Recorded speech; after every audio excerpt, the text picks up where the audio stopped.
Hey, this is Josh from Vitality Maximize. Today we're going to talk about some patterns that I observe on carnivore diets through the lens of mineral balancing and hair tissue mineral analysis.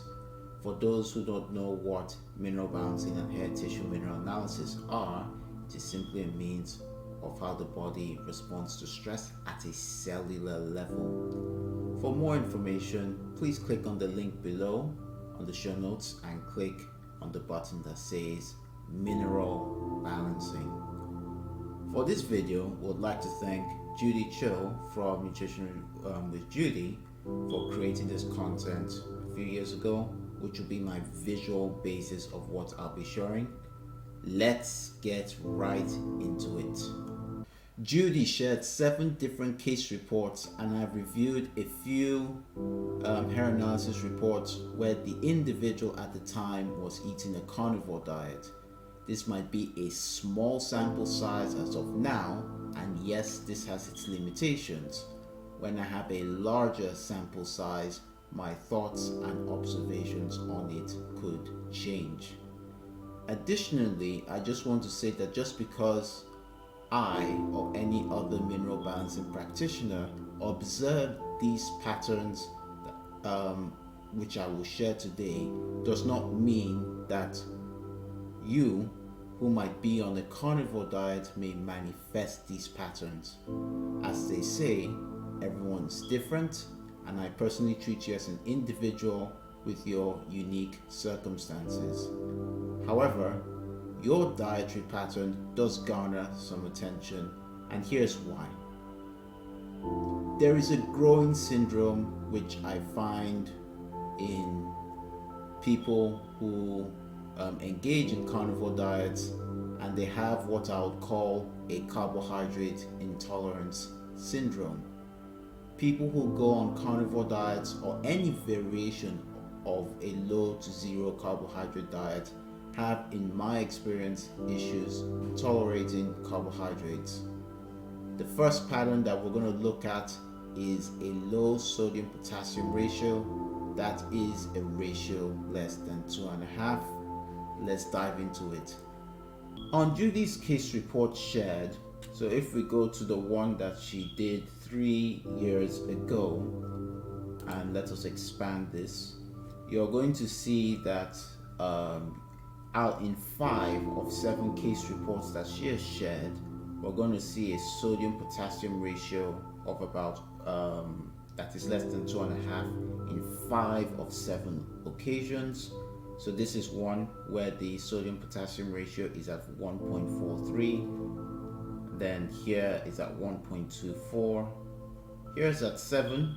But this report, or from what I'm seeing here, do show some sugar intolerance issues, but I'll leave that there. And then this one, the sodium potassium ratio is at 2.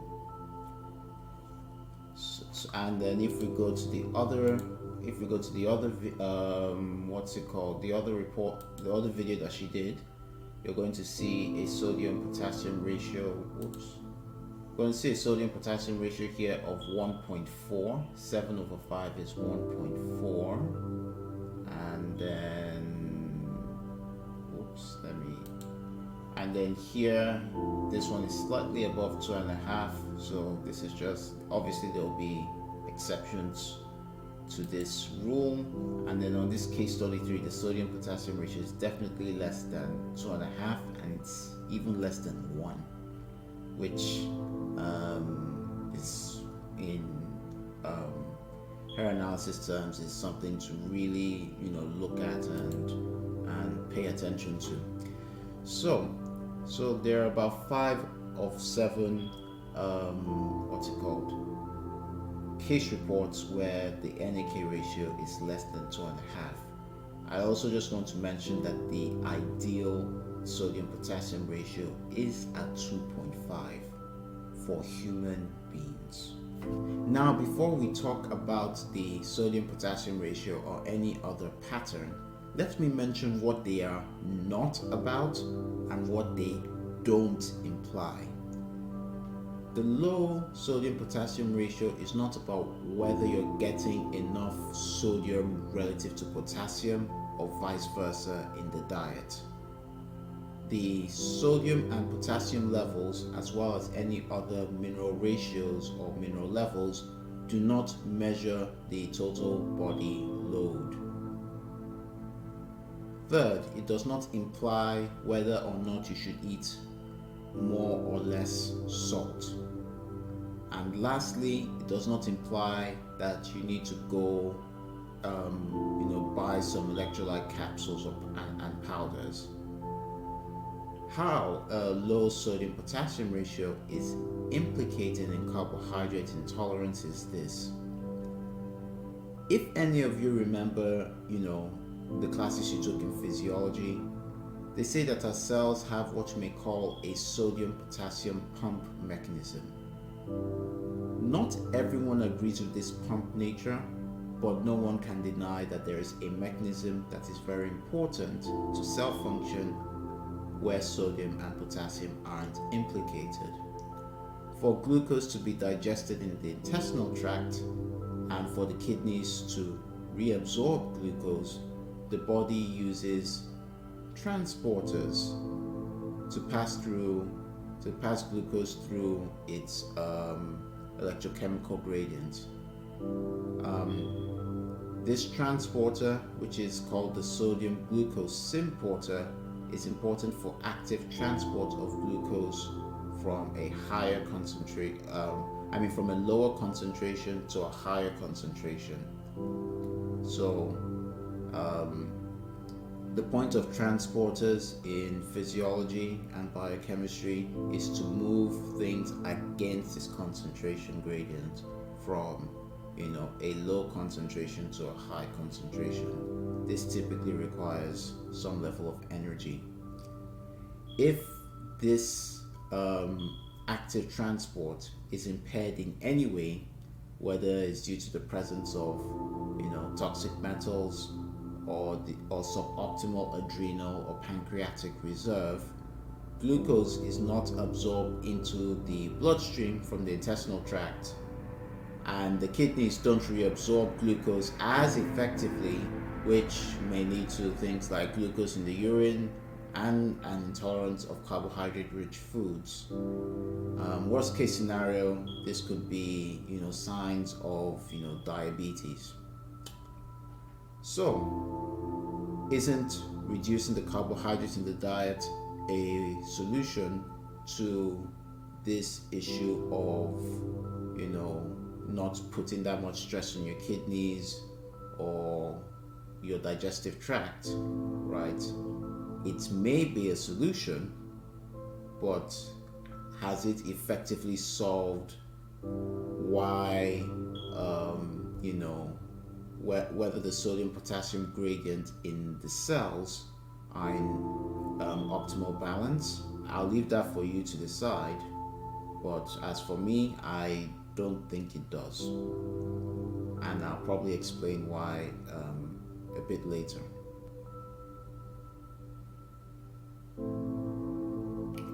The next pattern I'll look at that I've seen based on the limited reports I have seen is an imbalanced calcium-magnesium ratio. That ratio has to either be less than 4 or greater than 9.5. On Judy's case reports, as we could see here, there were 3 reports that had a calcium-magnesium ratio less than 4, and I can show you where that is.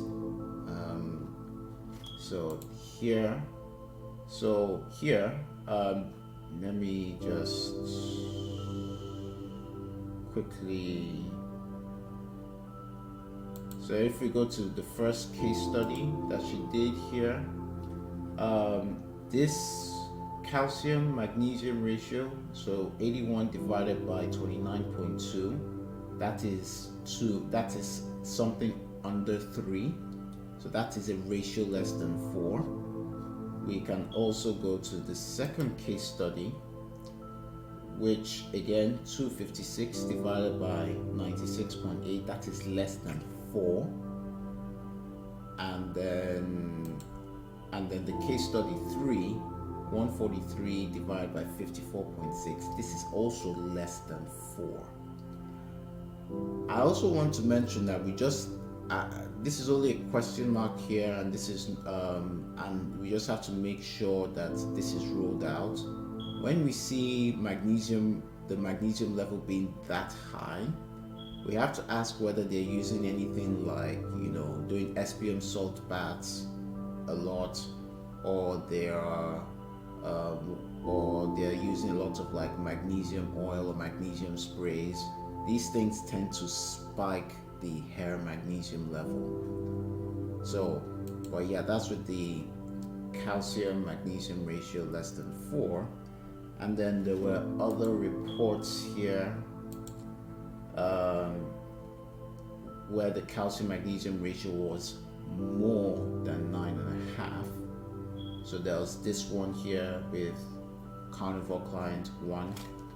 There was also this one here, Carnivore diet 4. If you could see that carefully, this was at 10. So, well, what I find more often than not is that there's an imbalanced calcium magnesium ratio on either end of the spectrum. The calcium magnesium ratio is known as the carbohydrate sensitivity ratio. The ideal ratio for human beings is 6.67. A ratio less than 4 or a ratio less than 9.5 point to carbohydrate sensitivity issues. Here's why. To understand this ratio, you need to understand the action of insulin. Calcium is important for insulin secretion, while magnesium inhibits insulin release. Both these minerals are important for optimal insulin secretion and to deliver nutrients, glucose, and amino acids into the cell. When the calcium magnesium ratio is too high, that is more than 9.5, it can be a sign that the body is eating too much carbohydrates past its point of tolerance. A high calcium magnesium ratio is a sign as well of low blood sugar and hypoglycemic tendencies. But I don't eat carbs, so why would my calcium magnesium ratio be this high? It can be high because there are other things that affect blood sugar and how well the body handles insulin. You'll need to consider the effects of external stress on the blood sugar insulin mechanism. External stress raises the blood sugar via increased cortisol activity. That raised blood sugar will need a lot of insulin to get that blood sugar to normal. Increased secretion of insulin causes an increased osteoclastic, so that means bone resorbing activity. Increased osteoclastic activity raises the tissue calcium levels, which in turn raise the calcium magnesium ratio. When the calcium magnesium ratio is low, that is less than 4, it indicates a pattern of more higher blood sugar. Let's unpack. Remember when I said calcium helps with insulin secretion while magnesium inhibits it? With a calcium magnesium inversion, there's not enough adequate insulin secretion to deal with the incoming food that you have eaten, but rather there is more of a glucagon release. Glucagon is antagonistic to insulin, for your information. Glucagon raises the blood sugar and increases the breakdown of fatty acids, amino acids, and glucose into the bloodstream. This breakdown of fatty acids, amino acids, and glucose lowers the tissue calcium level and lowers the calcium magnesium ratio.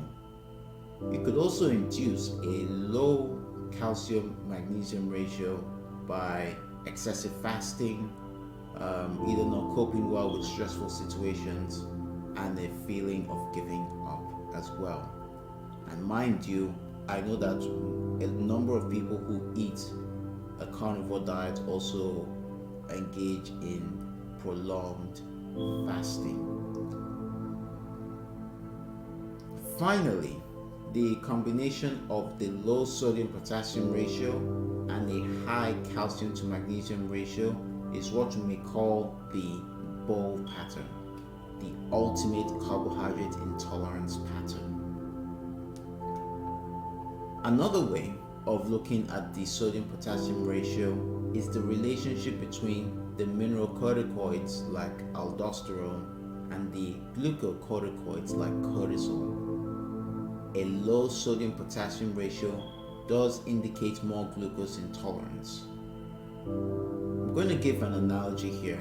If you've ever eaten the same food over and over and over again, chances are that you may become intolerant to that food. This is analogous to a low sodium potassium ratio because the effects of long-term stress raises the tissue cortisol levels compared to aldosterone, and that massive efflux of sugar will sooner or later cause an intolerance to glucose and sugars. The body, as a response to the massive effluxes of sugar, produces insulin and to try and get that blood sugar to a normal level. And it does this through the action of calcium, which is involved in the secretion of insulin. So where does the carnivore diet come into play? People on the carnivore diet know intuitively that they cannot handle sugars in their diet, whether they would want to believe it or not. And by not eating carbohydrates, they are not stoking the existing fire as well. Because if you're eating lots of carbohydrates and they have so much tissue cortisol production, right?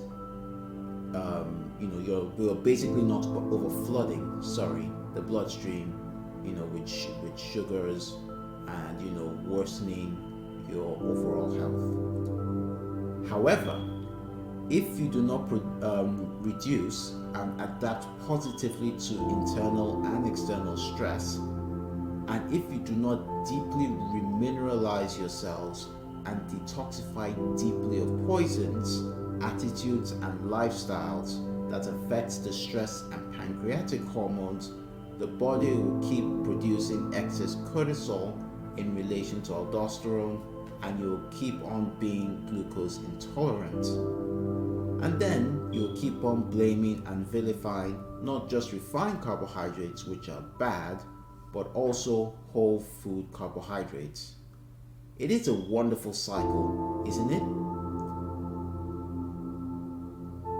Other signs and symptoms of a bowl pattern are defensiveness, frustration, hostility, tendency for infections, being stuck, confused, stubbornness, close-minded, fatigue, low awareness. In physical symptoms, exercise intolerance and diabetes can manifest.